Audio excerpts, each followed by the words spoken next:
Now, let me ask you guys a question real quick. When you think of the Big Ten Conference in football, who are the first couple of teams that pops up in your head? Is it Ohio State, Michigan, Michigan State, Wisconsin? It's probably one of those couple of teams. Now, where do you think of Penn State in that discussion? Me personally, I think that Penn State is one of those programs that kind of gets overlooked because they're in a really tough conference.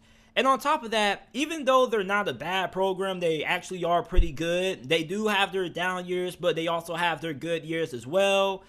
And it's kind of as if over the last couple of seasons, it's like Penn State, they're just there. You feel me? And for Michigan, I kind of feel that was a similar situation for them. They were just there until recently last year where they broke through, won the Big Ten championship game, and then appeared in the college football playoffs for the first time ever. So for Penn State, could this be the year that they finally break through? Because I think that they have a pretty manageable schedule. And I definitely love the talent that they have on the offensive side of the football. Now, you have Sean Clifford coming back for his 100th year in college football. I don't know when this dude is going to graduate and leave, but he's back again. And really, for Penn State last season, they got out to a really good start. And then all of a sudden, they go to play Iowa. Sean Clifford gets injured. He gets banged up. And then their season just went off the rails from there. But if Sean Clifford would have stayed healthy for the whole entire season, Penn State probably could have been in that same conversation for the Big Ten title. Now, if you're looking at some of the improvements that they have to make on the offensive side of the football, they definitely have to find a way to get that running game going. Now, last season, they had Kevon Lee, who was their leading rusher last season. And then you bring in talented true freshman running back Nick Singleton. Now, Nick Singleton was the Gatorade Player of the Year in high school last year. He was a 5-star recruit coming out of the 2022 class. And a lot of Penn State fans are really excited about Nick Singleton. As a matter of fact, there has been a lot of Penn State Nifty Lions fans saying that he could be the next Saquon Barkley. And I understand why many people are making this comparison. He has great size. He's 6 foot, 210 pounds. So, of course, he has room to grow. But this man is a freakish athlete. And he has quick twitch. And I don't think a lot of people understand what it means when somebody has quick twitch. Quick twitch means that you don't think when you make a move. Your body just does it instantly. You just react naturally. It's kind of like, what do they call it? Muscle memory in a sense. It's really weird. When you have quick twitch, you just don't think anymore. It's like you're reacting. I don't know if there's any Dragon Ball Z fans watching this video, but if you watch Dragon Ball Z, you know Ultra Instinct? That's pretty much what quick twitch is. It's just in a real life human form in a sense. That's what quick twitch is. So he's an incredible athlete. And I think that he's probably going to end up being the RB1. Now, he may not start out as the RB1 right away, but I do expect him to end up getting more carries than Lee at some point during this season because I like Lee a lot, but I don't really think that he has that breakaway speed that Nick Singleton has. And I just think that overall Nick Singleton is the better running back, but we still have to see the games being played on the field. At wide receiver, you did lose Jahan Dotson, but you still do return a pretty good group of wide receivers. You got Parker Washington, who was second on the team in yards, receptions, and touchdowns behind Dotson. You have Mitchell Tinsley, who is a transfer from Western Kentucky. This dude is a baller. He caught 87 receptions last year for 1,402 receiving yards, 14 touchdowns, and average 6.1 yards per reception. And some people have already said that he's really similar to Jahan Dotson.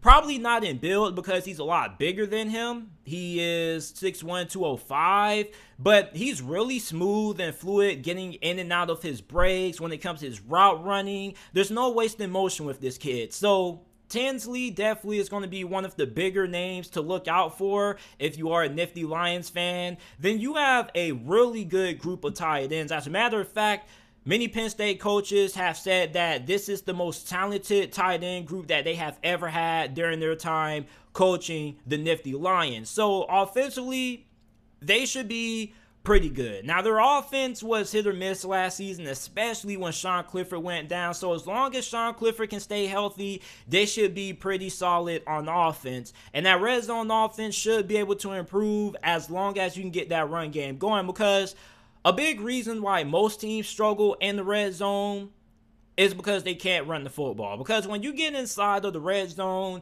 things get condensed. You're inside the 20. You don't really have a lot of room to throw the football. So your playbook, if you're a play caller, it gets condensed. And then that's where you really have to start making your presence felt up front. And that goes to my next point. How good is this offensive line going to be? Now, the offensive line was pretty okay in pass protection, but when it came to run blocking, it was kind of dicey. So the offensive line should be pretty solid this year. Not really concerned about it. On the defensive end of things, your defense was really good last year. You were 6 in points per game allowed. You were really good when it came to not giving up a lot of yards. However, the run defense could be better. You were 70th ranked in college football last year, and also you need to find ways to get more pressure on the quarterback. So their defensive line and the linebacker position probably are the biggest areas of concern.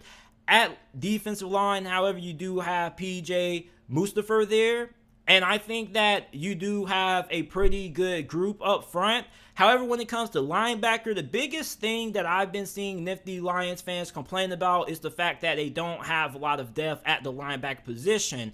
So you might have some young guys who may have to come in if injuries do occur. But you do have Curtis Jacobs.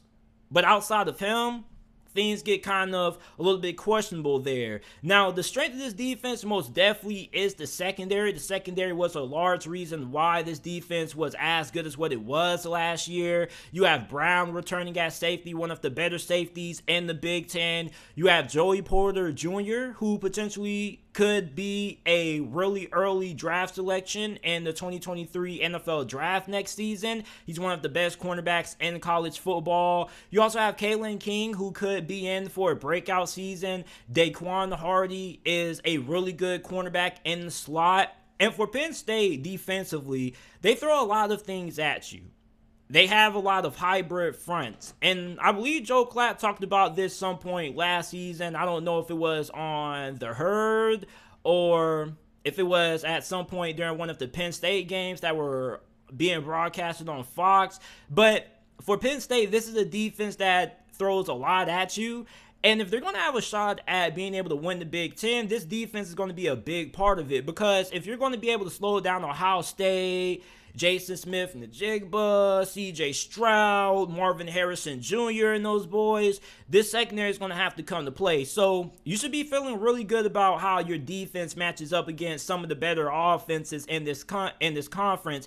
Even if you don't have a great pass rush, as long as your secondary can guard and blanket these wide receivers for at least a good amount of time, that's going to give the pass rush a little bit more time to hit home. Now, they did hit the transfer portal a little bit. They do have a couple of guys coming in who they are expecting to have a pretty significant impact when it comes to this pass rush. Now, overall, when you're analyzing Penn State's schedule, I don't see no reason why the floor shouldn't be 8 wins. You start out against Purdue, you got to play the Bobcats, you got Auburn on the road there, then you play Central Michigan and Northwestern. So I think that there is definitely a realistic possibility that they end up going 5-0 into their bye week before they have to face Michigan on the road in Ann Arbor. Now, these aren't guaranteed victories. You know, Purdue is a team that could go either way. We never really know where they're going to be, but I think that should be a game that they should be favored to win, and I think they should be able to win that one. It is a Thursday game. It's going to be opening week. for Penn State. So anytime you're playing a team like Purdue opening week, there's always a high chance of upsets happening because you're trying to get back into the flow of things. You haven't played football in 7-8 months at this point, and the only people you've been practicing against are yourselves. So hopefully they can win that game against Purdue. It's on the road. I do think they should be able to pull that one off. I'm not going to say it's a guaranteed, but they should be able to win that one. You got Ohio, that's a win. And you got Auburn. Auburn, I think, is going to be a lot better than what people expect. I definitely think that they're going to give Penn State a legitimate fight, but I think that they should be able to win that one in a tightly contested game. Then you play Central Michigan, Northwestern. I'm not going to overlook Northwestern because Northwestern always has those years that they end up peaking. It takes them a while. We always say that Auburn always has years when they're not great. When people expect them not to be good, they end up being good. And then when you look at Northwestern, you know, we talk about Alabama and Georgia, how they don't rebuild, they just reload. Well, Northwestern reloads for a while, and then every once in a while, they end up coming out of nowhere, competing for the Big Ten. So maybe this could be that year. But hopefully, best case scenario, if you're a Penn State fan, you're walking into Michigan 5-0. And then at this point, this is where you get into the meat and potatoes of your schedule. You got to play Minnesota after you play Michigan. Minnesota, I don't really know what to think about them. I don't really think they're going to be all that great. Then you got to play Ohio State, but you do play them at home, which is an advantage in your favor. You got Indiana. I think that Tom Allen's going to have those guys fighting hard this year.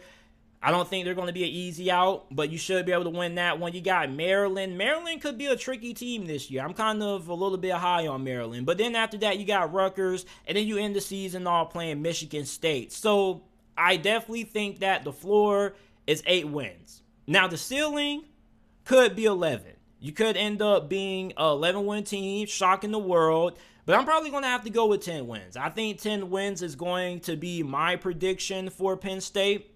I think that this is a team that does have some concerns when it comes to their defensive line. And even though they do have a really good secondary, when you're playing a team like Ohio State, sometimes you're going to have to make sure that you're able to hit home because Ohio State has a really good offensive line. Same thing with Michigan. So sometimes that secondary isn't going to be enough and you're really going to need that pass rush to hit. So for me, I think 10 wins is going to be my record prediction for Penn State this season. I do think that they could end up possibly competing for the Big Ten, but I just think with Ohio State and Michigan being so good this year, I just think that it may take another year or two before we see Penn State actually competing head-to-head for that Big Ten title. But let me know how you guys are feeling about the Nifty Lions going into the 2022 college football season down in the comment section down below.